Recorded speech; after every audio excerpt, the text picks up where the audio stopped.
Susan, how do you look at the accusation from Beijing that the Biden administration is merely paying lip service to its one China policy? How do you think the two sides can really effectively manage Taiwan as one of the biggest risk factors facing China-U.S. relations?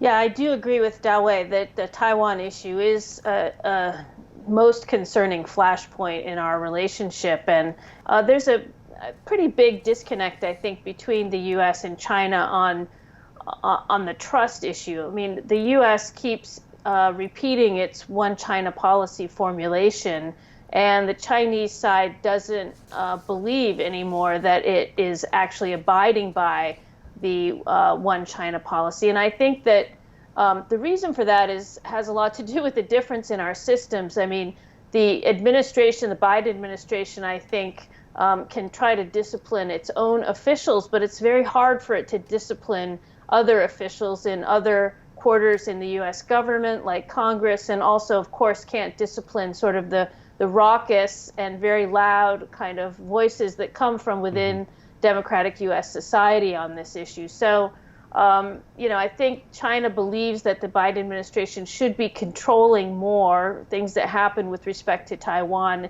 in the U.S., and the Biden administration kind of thinks it's doing its part within its own policy lane. And I think that has always been a problem on Taiwan, but it's definitely been exacerbated of late. And I think we do have to rebuild trust, as Dawei said, on this issue. I think we can do it, but it is not that easy in the current environment. The Biden administration said that they're looking to reconfigure some of the Trump-era tariffs on China, but on Friday, Biden said he has not made any decision whatsoever on the tariffs. Of course, there's a difference between the politically expedient thing to do versus the economically sound thing to do. So first of all, Susan, let me ask you, on China tariffs, what do you think is the economically sound thing to do? Not just for the American consumers and companies, but for China-U.S. economic relations at large.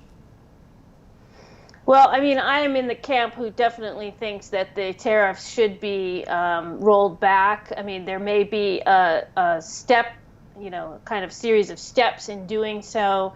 But up to now, we've seen this extremely cumbersome process of tariff exemptions, which I think is the wrong direction to head in. It just empowers kind of bureaucratic licensing authorities and is really inefficient.